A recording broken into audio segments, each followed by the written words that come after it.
Proverbs 16, Part B, verses 12 through 22. It is revolting for kings to commit crimes through self-centered low aims, rash hostility, defiance, warped malice, and injustice. It is revolting for them to do that because a throne, a seat of authority, is solidified on its foundation and remains stationed there at the ready through acts that align with just integrity, acts that reflect alignment with that ultimate standard. Lips that embody the ultimate standard of just integrity are the intentional delight of kings. And by approving of and favoring that virtue as a ruler, favoring it with his intentional will and core volition, he cultivates more of that virtue in his people. And they love, the king and or the people have affection plus commitment for someone who continuously speaks in a concrete, straightforward way, a way that is level, direct, upward aiming, and right. The hot venom of a king is like ambassadors of death, or even angels of death. But someone who embodies the ability to skillfully construct, like a craftsman with the insights of their probing curiosity, will appease and neutralize. He will wash away and bury that poisonous fury. In the radiant illumination of a king's presence is vitality, flourishing, and abundant, multifaceted aliveness.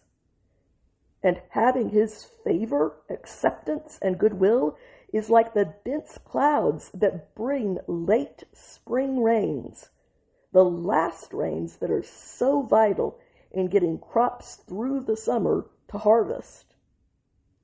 Acquire skill.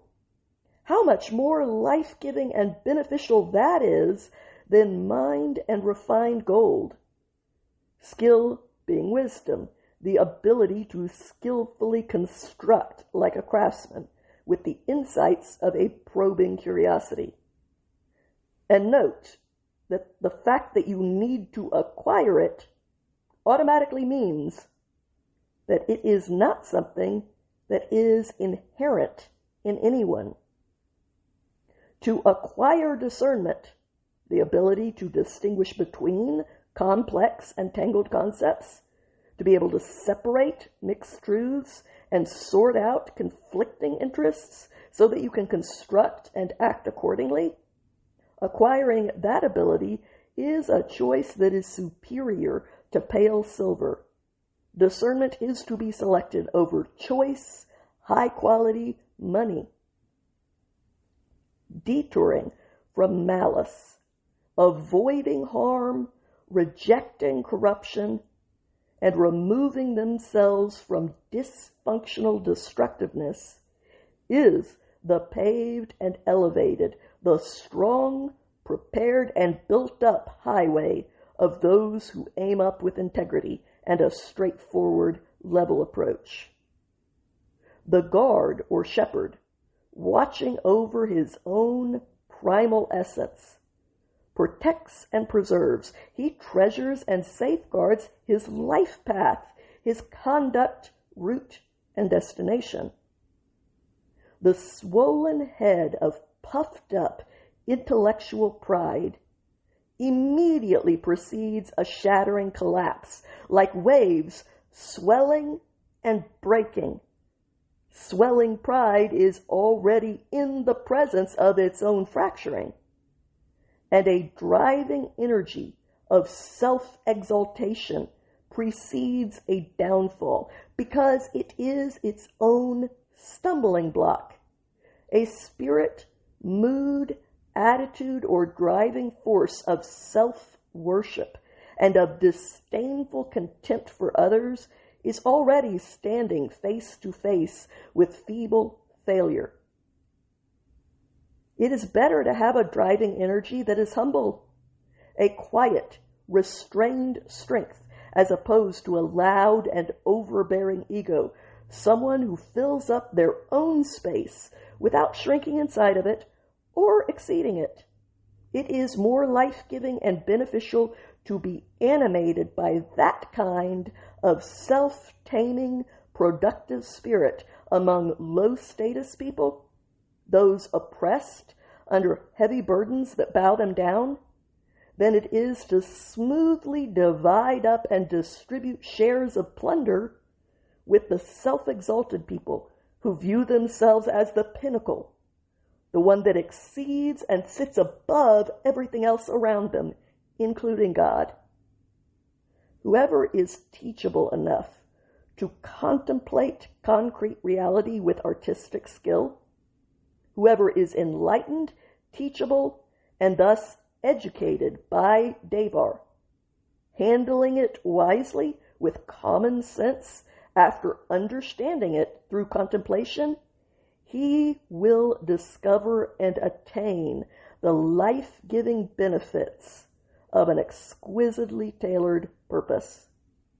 How enviable is someone who securely relies on the assurance in Yahweh, in the certainty of the existing of all existence.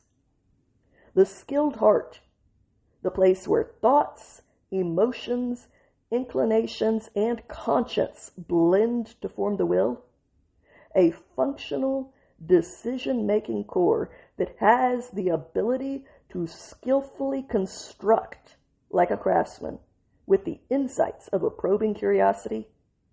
That quality kind of internal essence in someone will be recognized by others as being discerning. His identity will center around his ability to go deeper than the surface, to distinguish between complex and tangled concepts, separating mixed truths and conflicting interests, so that he can construct and act accordingly. And lips that create a sensory pleasure, one that is musical, sweet, soft, or beautiful, one that you relish, that compounds the persuasiveness of their lessons and their conclusions. The functional clarity of common sense has a savvy utility that is an origin source for vitality and multifaceted aliveness to anyone who has it, to anyone who possesses it and masters it. But the corrective training and constructive discipline of a self-destructive know-it-all, someone who is quarrelsome and rash, who stubbornly insists on doing things their own way despite the evidence that their way is bad and despite the consequences. To train someone that is that much of a slave to their own stubbornness is, in itself, self-destructive stubbornness. The training given by this type of person or directed at this type of person is entirely dysfunctional. I pray that whatever voice God might choose to give me in this world, He would also give me the words that I should use it for. These words have meaning for me, and if they had some meaning for you as well, then I am truly grateful that we have both been given a gift from above, and from each other. Have a good day out there, my friends.